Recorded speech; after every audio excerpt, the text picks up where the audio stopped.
ఇవాళ ఉమ్మడి కరీంనగర్ జిల్లాలో పర్యటించనున్నారు తెలంగాణ సీఎం రేవంత్ రెడ్డి, మాజీ సీఎం కేసీఆర్. దీంతో పొలిటికల్ హీట్ నెలకొంది.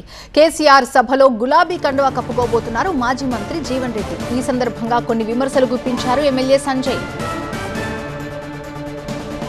పార్టీ ఫిరాయింపులను ప్రోత్సహించింది బీఆర్ఎస్ పార్టీని అన్నారు జగిత్యాల ఎమ్మెల్యే సంజయ్ కుమార్. అభివృద్ధి కోసమే ప్రభుత్వంతో కలిసి పనిచేస్తున్నా అన్నారు.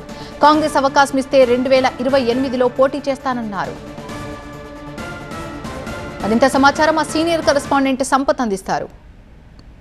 స్థానిక ఎమ్మెల్యే సంజయ్ కుమార్ గారు ఉన్నారు, వారితో ఒకసారి అంటే సంజయ్ కుమార్ గారు మిమ్మల్ని కేటీఆర్ ఒక మాట మాట్లాడారు, క్రాస్ బ్రీడా హైబ్రిడ్ అని చెప్పి కామెంట్ చేస్తారు. ఏ విధంగా స్పందిస్తారు మీరు?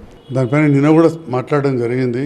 వారు అనరాని మాటలు మాట్లాడుతున్నారు. ఎందుకంటే నిన్నడే చెప్పిన ఈ రకంగా ఒక పార్టీలో గెలిచిన వాళ్ళను ఇంకొక పార్టీలో చేర్చుకున్న వాళ్ళు అత్యంత ఎక్కువ మంది చేసుకున్నది బీఆర్ఎస్ పార్టీ. బీఆర్ఎస్ నేత హరీష్ రావు, కేటీఆర్, మాజీ మంత్రులు, మాజీ ఎమ్మెల్యేలు కూడా సంజయ్ కుమార్ని టార్గెట్ చేస్తూ విమర్శలు ఇస్తున్నారు. వారికి మీరు ఏం చెప్పదలుచుకున్నారు? వారికి ఒకటే సూటిగా చెప్తున్నా, ముందు మీరు ఆత్మవిమర్శ చేసుకోండి.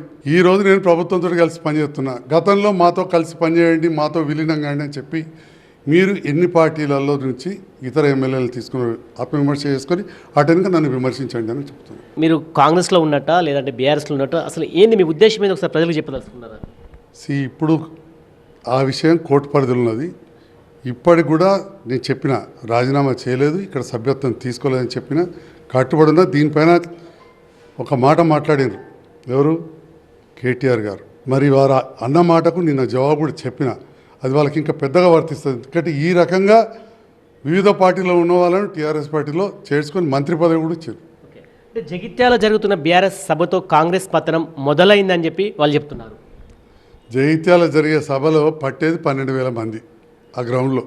నేను గతంలో కేటీఆర్ గారు వచ్చినప్పుడు నేను ఒక్కొని టెలిఫోన్ కాళ్ళ మీద నింపిన, ఓన్లీ టెలిఫోన్స్ చేసి మా కార్యకర్తలతో అందులో సభ పెడుతున్నారు. దాంతో పతనం మొదలవుతుందండి. ఎట్లా మొదలవుతుంది? 2028 అసెంబ్లీ ఎన్నికల్లో సంజయ్ కుమార్ కాంగ్రెస్ పై నుంచి పోటీ చేస్తున్నారు. నేను గతంలో ఎన్నడూ కూడా నాకు అభ్యర్థిత్వం కావాలని అడిగినవని కాదు, అప్పుడు పిలిచే అవకాశాలు ఇచ్చారు, ధన్యవాదాలు తెలియజేస్తాను. సో మొత్తానికి సంజయ్ కుమార్ చెప్తున్నారు, ఒకవేళ అవకాశం ఇస్తే కాంగ్రెస్ తరఫున వచ్చే ఎన్నికల్లో పోటీ చేస్తారని స్పష్టం చేస్తున్నారు. అదేవిధంగా బీఆర్ఎస్ చేస్తున్న విమర్శలు కూడా ఆయన తిప్పికొడుతున్నారు. కెమెరా పర్సన్ సలీంతో సంపత్, TV9 జగిత్యాల.